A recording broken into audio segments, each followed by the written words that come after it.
Good morning students. Class 12th chemistry chapter 6 के period में मैं फिर से एक बार तुम सबका वेलकम करती हूँ। और कल हमने मेटलर्जिकल प्रोसेस स्टार्ट कर दिया था। Yesterday I remember I was talking about the iron, metallurgy of iron, metallurgical process. Blast furnace का डायग्राम मैंने कल की वीडियो में बनाया था, तो वो ब्लास्ट फर्नेस का डायग्राम अभी आज भी कंटिन्यू करेंगे। बट बिफोर दैट कॉपर की मेटलर्जी कंप्लीट कर लेते हैं, क्योंकि ये शॉर्ट प्रोसेस है, थोड़ा छोटा प्रोसेस है, इसलिए कॉपर को कंप्लीट करके उसके बाद फिर हम आयरन पर आ जाएंगे। And electrolytic reduction of alumina you had already done.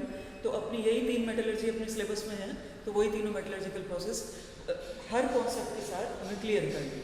देखो, कॉपर के लिए मेटलर्जिकल प्रोसेस में जाने से पहले अब तक जो हम कर चुके हैं कॉपर के लिए, पहले वो तुम्हें रिमाइंड कराते हैं, क्योंकि बेसिमर कन्वर्टर में पहुंचने से पहले हम कहाँ तक जा चुके हैं ये हमें क्लियर होना जरूरी है। कॉपर के जो ओर होते हैं, मैं बोर्ड पर लिख रही हूँ कॉपर के ओर, जैसे Cu2O is an ore of copper, Cu2S is an ore of copper, CuFeS2 is an ore of copper, and CuOH2 into CuCO3 is an ore of copper. ठीक है, ये कॉपर के ओर से। अब इन कॉपर के ओर में से किस ओर को हम यहाँ पर यूटिलाइज करेंगे, ये हमें क्लियर होना बहुत ज़्यादा जरूरी है। हमें ये पता होना जरूरी है कि जो एक डायग्राम बना रहे हैं, एपरेटस हम लेकर चल रहे हैं, उस एपरेटस में एक्चुअली हमने क्या डाला है। मैंने ऊपर वाला पार्ट इसलिए खाली छोड़ा हुआ है कि और का नाम अभी तक नहीं लिखा है। देखो, यहाँ पर हम इन दोनों को लेंगे, ये दोनों, और ये दोनों आते कहाँ से हैं? From the copper pyrite. The name of this ore is copper pyrite. तो यहाँ पर हम कॉपर पायराइट ओर लेंगे। कॉपर पायराइट ओर के साथ साथ Cu2O, Cu2S। If you remember in the process of oxidation, roasting का जो प्रोसेस होता है कॉपर का, तो रोस्टिंग के प्रोसेस में मैंने तुम्हें बताया था कि कुछ कॉपर ऑक्सीडाइज हो जाता है, Cu2O बना देता है, because it is not highly reactive metal. तो कुछ तो ऑक्सीजन के साथ रिएक्ट करके रोस्टिंग के प्रोसेस में Cu2O बना देगा, लेकिन बाकी का बचा हुआ Cu2S रह जाता है, जिसको कि हम ऑटो रिडक्शन के प्रोसेस से कॉपर में कन्वर्ट करते हैं। ये दो प्रोसेस इससे पहले आ चुके हैं। ठीक है, अभी यहाँ पर मैं लेती हूँ copper pyrite. I don't know book में क्या लिखा हुआ है, सी कॉपर पायराइट नाम लिख देते हैं सर, कॉपर पायराइट। ठीक है, the formula of copper pyrite is CuFeS2। Then यहाँ पर मैंने लिखा है कॉपर मैट, एक कॉपर मैट लिखा हुआ है। Copper matte is a mixture of Cu2O plus Cu2S, इन दोनों का मिक्सचर। रीजन क्या है कि जब हम ऑक्सीडाइज करेंगे, रोस्टिंग का प्रोसेस होगा, यहाँ पर हमने हॉट एयर पास की हुई है इस साइड से। हॉट एयर पास करने पर CuFeS2 will get converted into Cu2O and Cu2S, इन दोनों में कन्वर्ट हो जाएगा, क्योंकि यहाँ से हम और डाल रहे हैं, और के साथ साथ हम हॉट एयर भी पास कर रहे हैं। तो हॉट एयर पास करने पर ये CuFeS2 कन्वर्ट हो जाता है Cu2O में और Cu2S में। कैसे कन्वर्ट होता है? देखो, यहाँ पर रिएक्शंस में स्टार्ट करते हैं इसकी। कन्वर्ट होगा CuFeS2, हमने लिया हुआ है, it will react with oxygen to form Cu2S plus FeS plus SO2। ठीक है, रिएक्शन मैंने बैलेंस नहीं की है, लेकिन तुम्हें बता दें कि 3 कंपोनेंट बनेंगे इसके। अगर ऑक्सीजन प्रेजेंट होगी, एक तो Cu2S बन जाएगा, एक FeS बन जाएगा और एक SO2 बन जाएगा। देखो, FeS हमारे कंसर्न का नहीं है, तो it will be considered as an impurity.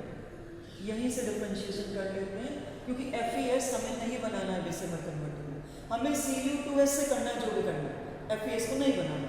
अब Cu2S फर्दर ऑक्सीजन से रिएक्ट करेगा, रिएक्ट करके Cu2O बनाएगा और SO2 गैस बन जाएगी।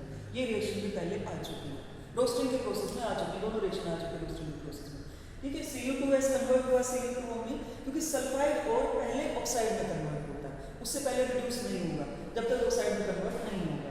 ठीक है, FeS will also get converted, क्योंकि ये भी सल्फाइड हो है। रोस्टिंग अगर फॉलो होगा तो इसके लिए भी फॉलो होगा, and it will also form FeO plus SO2। देखो, रिएक्शन में कोई बैलेंस नहीं कर रही हूँ, रिएक्शन को मैं अपने आप बैलेंस कर रही हूँ। ठीक है, क्योंकि कहीं पर 2 लगाना, कहीं पर 3 लगाना, तो उसमें हमें टाइम नहीं लगाना है। मुझे केवल ये बताना है कि अपने पास है क्या, और हमें now come to the main part. देखो ये तो ऑक्सीडेशन का प्रोसेस था जो पहले भी हो चुका है। हमने यहाँ पर सिलिका की लाइनिंग लगाई है। The inner lining of the furnace is made up of silica. Silica के साथ ये रिएक्ट नहीं करता, Cu2 रिएक्ट नहीं करता। ये हम मानकर चल रहे हैं पहले से कि जिसके भी साथ हम रिएक्ट कराना चाहेंगे कॉपर थोड़ा सा पीछे हटेगा, because it is considered in the noble metals. तो ज़्यादा रिएक्टिव मेटल नहीं है, कम रिएक्टिविटी की मेटल है, और ये कम रिएक्टिविटी का ही कॉन्सेप्ट फॉलो करते हुए हम कॉपर को सेपरेट करते हैं। FeO विल रिएक्ट, ये FeO सिलिका से रिएक्ट कर लेगा SiO2, ये रिएक्शन भी पहले आ चुकी है FeSiO3, और अभी आएगी आयरन की मेटलर्जिकल रिएक्शन होगी, ठीक है। दिस इज एसिडिक फ्लक्स, जो मैंने तुम्हें एक बार बताया था कि एसिडिक इम्प्योरिटी बेसिक इम्प्योरिटी है, तो उसमें हम एसिडिक ऐड करते हैं। FeO is basic impurity because it is an impurity in the extraction of copper. तो FeO बेसिक इम्प्योरिटी, ये हमने इसमें फ्लक्स ऐड किया और ये स्लैग बन गया। मैं यही नाम लिख देती हूँ इसका। This is basic impurity,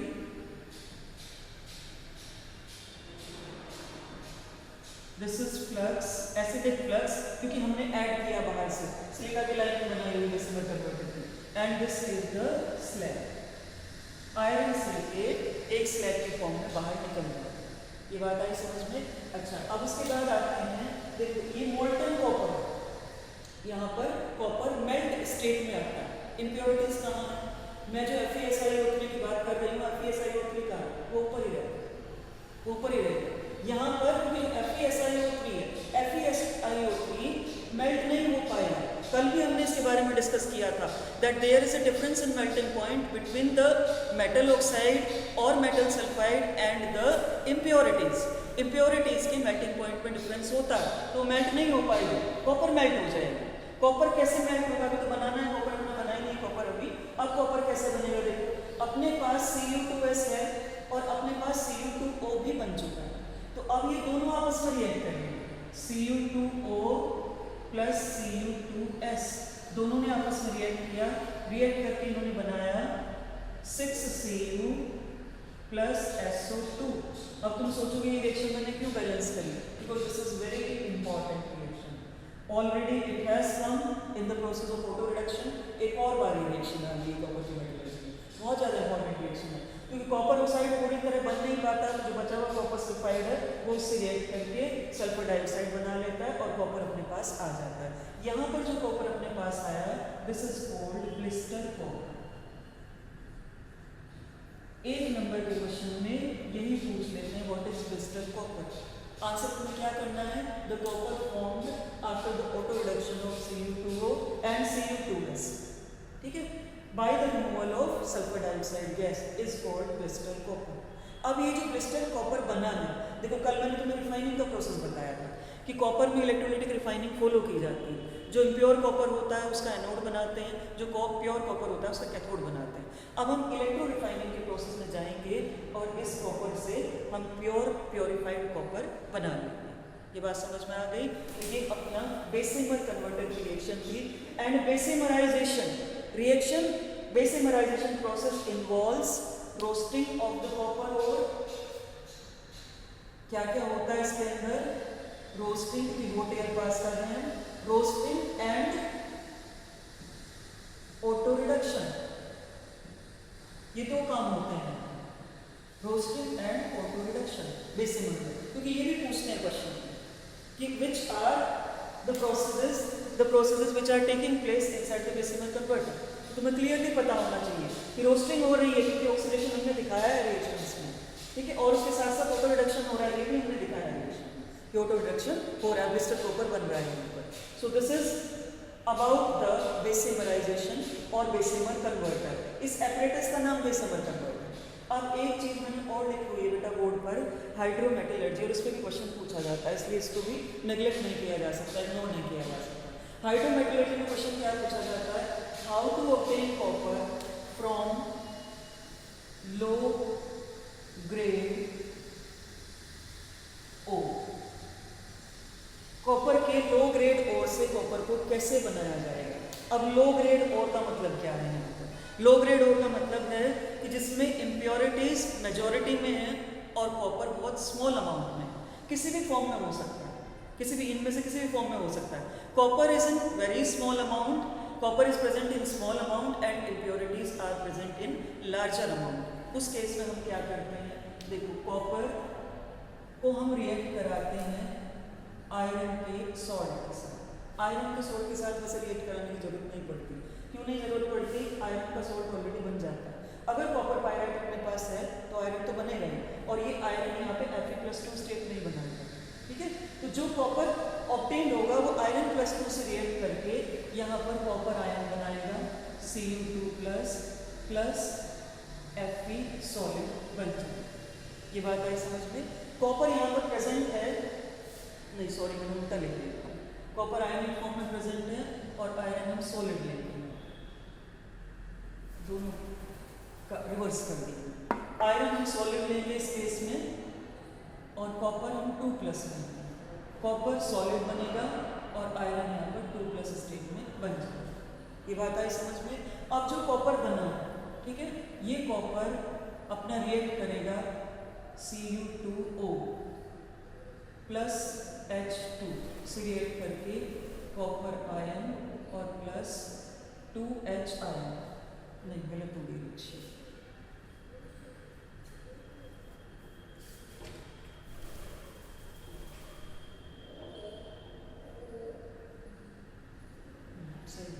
copper solid बनेगा क्योंकि कॉपर आयन Cu2+ ही रिएक्ट कर रहा है हाइड्रोजन से, Cu सॉलिड एंड हाइड्रोजन।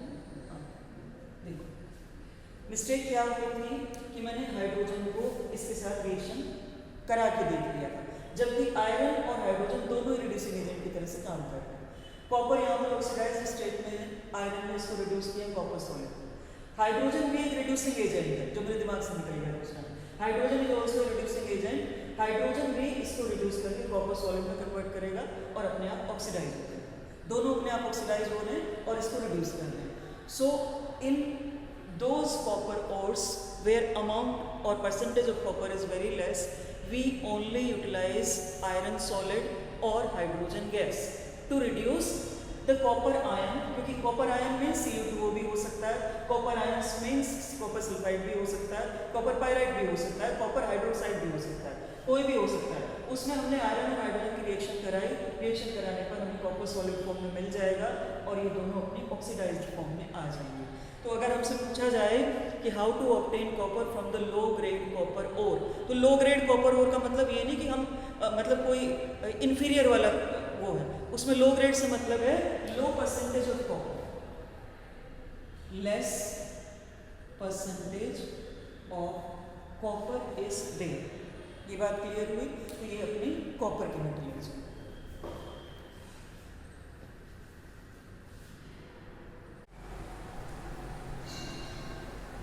अब हम जो डायग्राम देख रहे हैं, ये डायग्राम बना हुआ है आयरन का मेटलर्जिकल प्रोसेस शो करने का, ठीक है।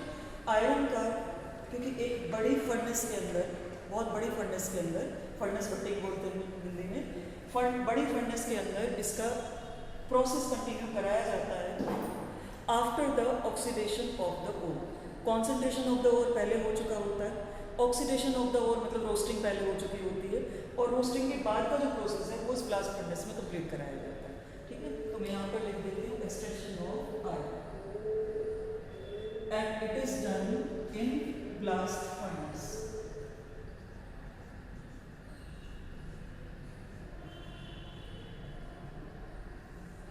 फर्नेस का मतलब है भट्टी और ब्लास्ट का मतलब है ब्लास्ट होना, जैसे कि बॉम्ब ब्लास्ट होता है। तो यहाँ ब्लास्ट तो ऐसा कुछ नहीं होता यहाँ, तो क्योंकि टेम्परेचर बहुत ज़्यादा मेंटेन रखा जाता है, बहुत हाई टेम्परेचर पर अपनी रिएक्शन स्टार्ट होती है, इसलिए ब्लास्ट फर्नेस इसका नाम दिया जाता है। अब एक चीज़ देखो, यहाँ पर मैंने लाइनिंग का नाम लिखा होगा शायद से, ये लाइनिंग है कार्बन की line, this is carbon line, ठीक है।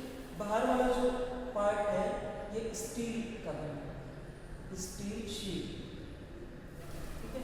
इनसे अपना ज़्यादा कंसर्न नहीं है, हमारा कंसर्न किससे है, यहाँ पर हमने रोस्टेड ओर लिया, रोस्टेड ओर ऊपर से ओपन कर देते हैं तो रोस्टेड ओर इसमें डालते रहते हैं, टाइम टू टाइम डलता रहता है। रोस्टेड ओर हमने डाला, रोस्टेड ओर के साथ साथ हमने इसमें क्या डाला है, कॉपर, रोस्टेड ओर प्लस कोक, लाइमस्टोन, 3 चीजें डालेंगे।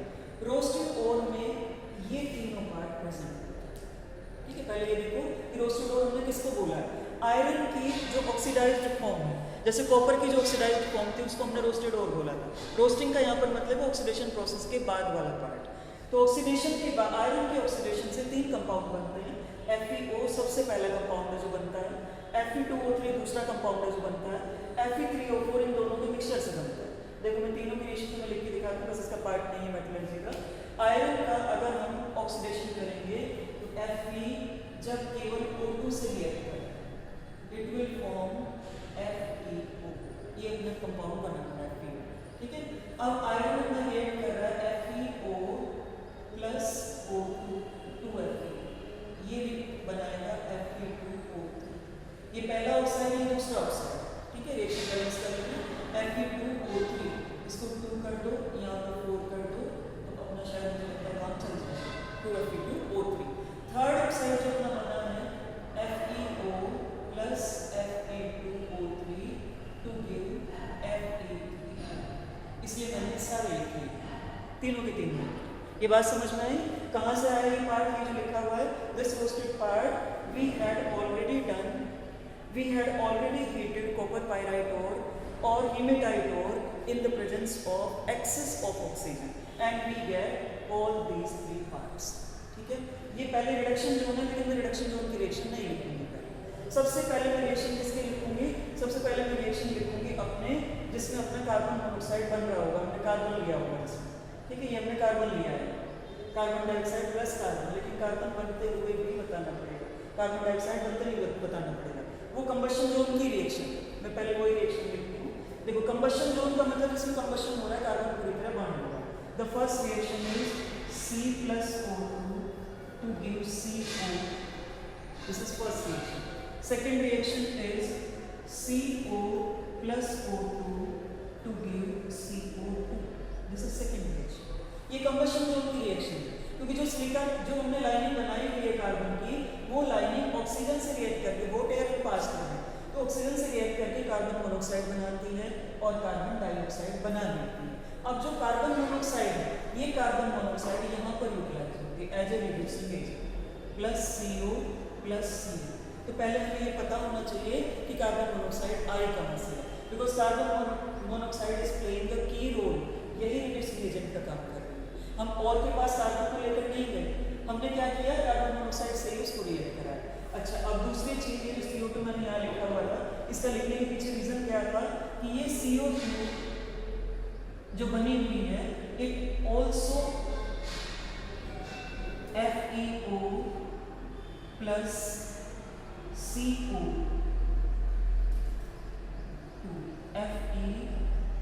FeCO2, एक ये भी कंपाउंड बन जाता है।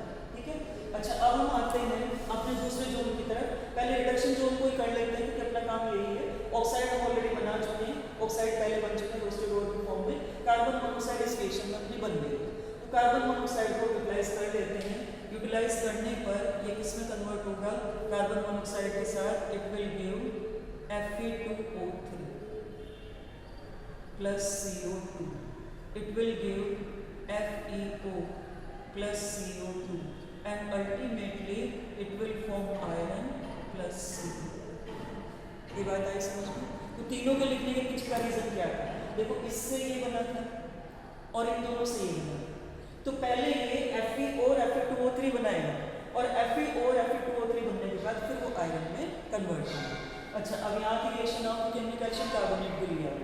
कैल्शियम कार्बोनेट का रोल क्या है, it will get treated at about 1127 kelvin, about 1000 kelvin calcium carbonate भी डिकम्पोज हो जाता है। डिकम्पोज होकर क्या बनाएगा, कैल्शियम ऑक्साइड प्लस CO2। ठीक है, अच्छा अब ये CO2 कार्बन से रिएक्ट करेगी इस प्रोसेस में, यहाँ पे देख लो से, it will form 2CO, carbon से रिएक्ट करके कार्बन मोनोऑक्साइड बनाएगी CO2, और ये जो कार्बन मोनोऑक्साइड बनी हुई है यही इस आयरन को रिड्यूस करेगी। प्लस CO2 एक रिड्यूसिंग एजेंट नहीं है यहाँ किसी भी स्टेप, Fe प्लस CO2 वापस से बन गई, CaO plus SiO2 to give CaSiO3 calcium silicate की फॉर्म में बाहर आ जाए। ये बात समझ में आई।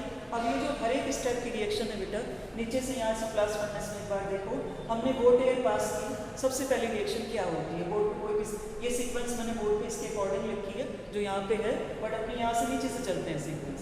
हमने बोट एयर पास की, very high temperature at the bottom, जैसे जैसे ऊपर जा रहा है और के साथ रिएक्ट करता जा रहा है, क्योंकि ऊपर से हम साइड बाय साइड और भी डालते जा रहे हैं। रिएक्ट करने के साथ साथ रिएक्शन के जब मिडिल में आता है, लगभग यहाँ आता है, तब कैल्शियम कार्बोनेट डिकम्पोज होता है, डिकम्पोज होकर कैल्शियम ऑक्साइड और कार्बन डाइऑक्साइड बनाता है। ये कार्बन डाइऑक्साइड हमने बताया यहाँ पर कि कार्बन डाइऑक्साइड कार्बन के साथ रिएक्ट करके कार्बन मोनोऑक्साइड बनाता है। ठीक है, तो कार्बन मोनोऑक्साइड और कार्बन ये दोनों रिड्यूसिंग एजेंट का काम कर रहे हैं। एक रिएक्शन में कार्बन की लिखती हूँ because carbon also acts as reducing agent, FeO plus C, it will also form Fe plus CO। ठीक है, ये रिडक्शन की रिएक्शन है, लेकिन क्योंकि कार्बन हमने इसी जोन में लिया इसलिए मैंने इसी जोन में रिएक्शन लिखी। ये कार्बन डाइऑक्साइड को रिड्यूस कर देगा कार्बन मोनोऑक्साइड में, और आयरन ऑक्साइड से कांटेक्ट में आएगा तो उसको भी रिड्यूस कर देगा। हाँ, कैल्शियम ऑक्साइड रिड्यूस नहीं होता इस पूरी रिएक्शन में, कैल्शियम ऑक्साइड कैल्शियम सिलिकेट से रिएक्ट करता है, कैल्शियम सिलिकेट बनाता है। तो कैल्शियम सिलिकेट में तुम्हारा वापस से ध्यान ले जाना चाहते हो इस तरफ जो मैंने तुम्हें कॉपर की मेटलर्जी में बताया। देखो, calcium oxide is a basic impurity, क्योंकि यहाँ पे हमें कैल्शियम नहीं बनाना है, it is a basic impurity and it is the acidic flux हमने ऐड किया और अपना स्लैग बन गया, कैल्शियम सिलिकेट इज स्लैग। अच्छा, ये तो रिएक्शंस के बारे में बात हुई। रिएक्शन एक बार तुम्हें अपने आप लिख के देखनी पड़ेगी, अपने आप जोन वाइज रिएक्शन समझोगे तब तुम्हें क्लियर होगी। अब इसके बाद की भी इसमें डिस्कशन करना जरूरी है, क्योंकि आयरन की टोटल 3 फॉर्म्स होती हैं। उन 3 फॉर्म्स में जो सबसे पहला आयरन होता है दैट इज कास्ट आयरन,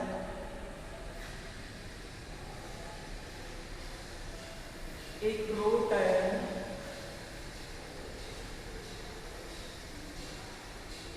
और एक उससे पहले वाला पिग आयरन। ठीक है, इनको इग्नोर नहीं कर सकते बिल्कुल, क्योंकि एक नंबर का क्वेश्चन इनको पूछा जाता है। Pig iron is the impure form of iron, यहाँ लिख देती हूँ इम्प्योर फॉर्म।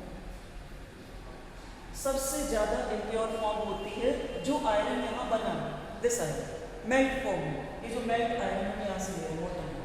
ठीक है, this is in molten form, molten iron, क्योंकि हाई टेम्परेचर पर रिएक्शन होती है। मोल्टन आयरन, ये जो मोल्टन आयरन बना है ये मोल्टन आयरन अपना पिग आयरन।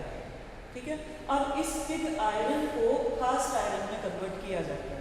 कास्ट आयरन में कन्वर्ट करने पर इसमें कार्बन का परसेंटेज लगभग 3% रह जाता है। 3% ऑफ कार्बन कास्ट आयरन के अंदर प्रेजेंट होता है, और इम्प्योर आयरन में मोर देन 3% कार्बन प्रेजेंट होता है। अगर 3 से अबव परसेंटेज है कार्बन की तो उसको पिग आयरन बोलते हैं, लेकिन अगर 3 तक रिड्यूस रह जाता है तो उसको कास्ट आयरन बोल देते हैं। 3% ऑफ कार्बन और रेस्ट इसमें आयरन विद आयरन। ठीक है, तो ये भी इम्प्योर फॉर्म में है, ये भी प्योर फॉर्म नहीं है, लेकिन उतनी इम्प्योर नहीं है। अब रोट आयरन में आओ, रोट आयरन को और प्योरीफाई किया जाता है नियर अबाउट 0.5 to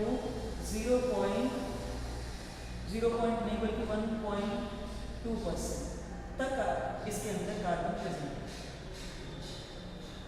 ठीक है, so depending on the percentage of carbon we decide 3 different categories of carbon, that is pig iron पहली कैटेगरी है, कास्ट आयरन दूसरी कैटेगरी है, और रोट आयरन तीसरी।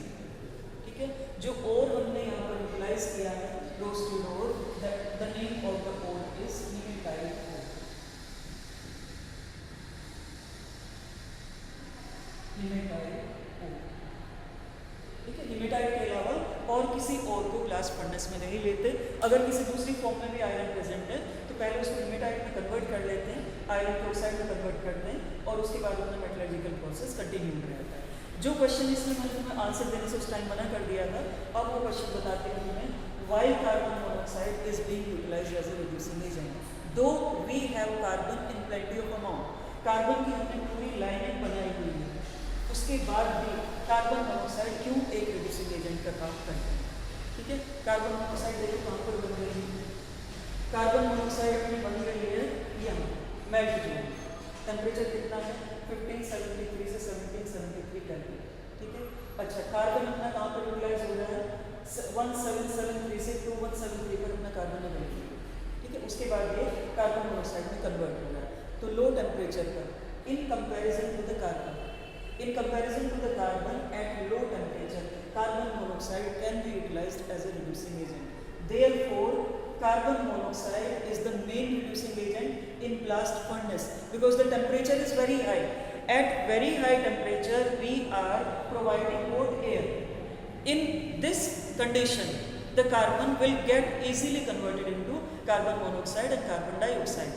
Carbon dioxide reduces with the help of carbon to form carbon monoxide and carbon oxidizes to form carbon monoxide. सबसे ज़्यादा amount तीनों के कंपैरिजन में, अगर हम कंपेयर कर रहे हैं कार्बन को, हम कंपेयर कर रहे हैं कार्बन मोनोऑक्साइड को, हम कंपेयर कर रहे हैं कार्बन डाइऑक्साइड को, सबसे ज़्यादा अमाउंट तुम्हें यहाँ पे कार्बन मोनोऑक्साइड का दिखाई देगा। तो जो ज़्यादा अमाउंट में प्रेजेंट होता है वही रिड्यूस करता है। ठीक है, क्योंकि कार्बन भी कार्बन मोनोऑक्साइड बना रहा है, कार्बन डाइऑक्साइड भी कार्बन मोनोऑक्साइड बना रही है and the temperature is very high. जो अगर लो टेम्परेचर होता तो कार्बन अपना काम करता है, रिड्यूसिंग एजेंट की तरह काम करता, लेकिन यहाँ पे कार्बन रिड्यूसिंग एजेंट की तरह काम नहीं कर रहा। कार्बन कंबशन जोन में पहले कार्बन मोनोऑक्साइड और कार्बन डाइऑक्साइड बना है, तो इसलिए कार्बन मोनोऑक्साइड ही एक रिड्यूसिंग एजेंट की तरह से यूटिलाइज होती है। अब टॉपिक अपना ऑलमोस्ट कंप्लीट हो चुका है बेटा। इसमें कुछ आयरन का, एल्यूमिनियम का और कॉपर के कुछ यूजेस दिए हुए हैं, तो वो यूजेस मैं तुम्हें नोट्स में तो भेज दूंगी, लेकिन अपनी बुक में से एक बार पढ़ लेना तो तुम्हें पता चल जाएगा। जैसे आयरन है बहुत जगह पे यूटिलाइज होता है, अभी आज डिस्कस नहीं करेंगे उसके बारे में, कल की वीडियो में डिस्कस करेंगे। तो कल के लिए डिस्कस करने के लिए हमारे पास जो बचा हुआ है दैट इज एलिंघम डायग्राम, जो बिल्कुल ही डिफरेंट है, तुमने अभी तक नहीं पढ़ा है उसके बारे में। एंड यूजेस तुम ऑलरेडी पढ़ चुके हो, तो यूजेस की मुझे सिर्फ एक बार रीडिंग लगानी है। और एलिंघम डायग्राम मेन है, जो कॉन्सेप्चुअल पार्ट है, समझने वाला पार्ट है, जिसके लिए मैं कल की वीडियो बनाऊंगी special. So thank you very much.